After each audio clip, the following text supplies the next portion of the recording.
Alors, nous allons rapidement naviguer sur la plateforme Iglobia dédiée aux enseignants. Alors, étant enseignant, je peux me connecter sur la plateforme en utilisant mon email ainsi que mon mot de passe.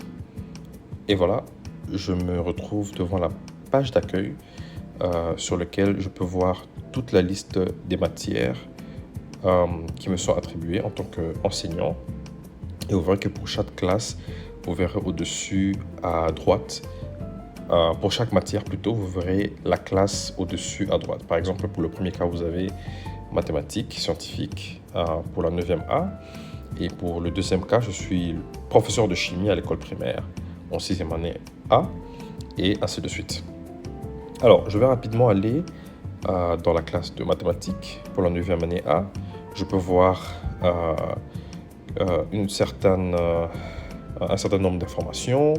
Par exemple, au début, vous avez les notes, vous pouvez créer des évaluations, vous pouvez mettre certaines ressources à la disposition de vos élèves ou de vos étudiants. Vous pouvez voir certaines activités qui sont en cours, par exemple les devoirs ou les interrogations qui sont toujours en cours, et certains devoirs et interrogations que vous avez déjà clôturés, etc. Et puis vers le bas, vous pouvez voir la liste de tous les étudiants et leur pourcentage, qui est la somme de toutes les notes, devoirs et interrogations. Pourcentage. Et vous avez juste à droite de ces pourcentages le progrès, si l'élève a fait beaucoup mieux ou doit fournir beaucoup plus d'efforts. Alors, je vais rapidement aller dans les notes. Et ici, je vois la note de tous les élèves ou les étudiants de ma classe. Vous verrez qu'on a écrit point obtenu. Et ici, il s'avère qu'il y a eu 3 interrogations et vous avez la note moyenne vers la droite. Et vous avez la même chose pour les devoirs et vous avez la somme totale de toutes les notes. Alors, vous pouvez aussi aller créer une évaluation. Ça peut être une évaluation traditionnelle, une interrogation ou un devoir que vous pouvez titrer ici.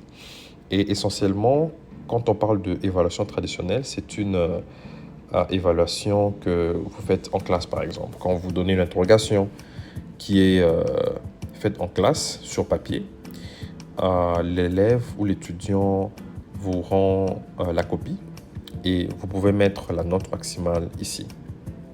Même chose pour les devoirs. Donc, si les devoirs sont faits sur papier, vous pouvez entrer la cote manuellement dans le système.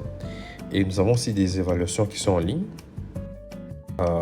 Et vous verrez qu'il y a beaucoup de types d'activités, par exemple. Vous pouvez les titrer, donner une note maximale pour cette activité. Et vous pouvez déterminer la durée, vu que ça sera une activité en ligne, une interro ou un devoir. Vous pouvez déterminer combien de temps cela est attribué pour cette activité.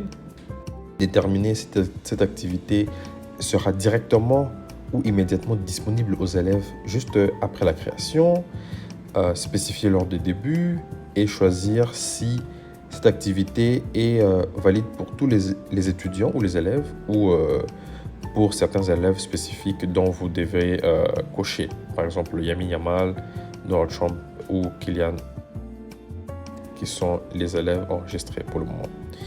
Et vous pouvez ajouter des questions. Ce sont des questions soit multiples. Déterminer le nombre de points. Spécifier que vous avez une seule réponse qui est correcte ou plusieurs réponses correctes. Et une fois que vous avez tout fini, vous pouvez soumettre et cela va créer une évaluation. Alors, vous pouvez aussi aller dans les ressources et vous pouvez déterminer si vous voulez mettre à la disposition des élèves sur leur application un plan d'enseignement ou un syllabus, des ressources d'apprentissage ou des évaluations. Et vous pouvez aussi télécharger une évaluation que vous avez déjà mis à la disposition de vos élèves ou étudiants.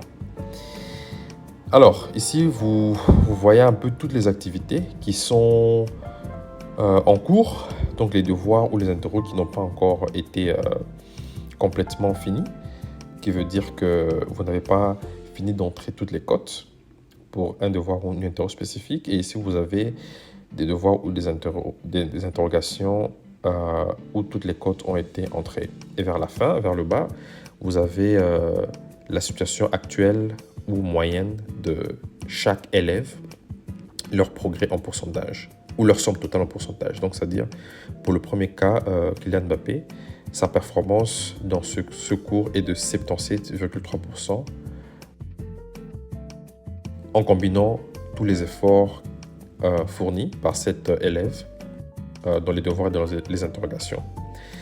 Et si l'élève fait un progrès ou travaille beaucoup plus, vous verrez que juste à droite du pourcentage, vous verrez un signe vert, une flèche allant vers le haut.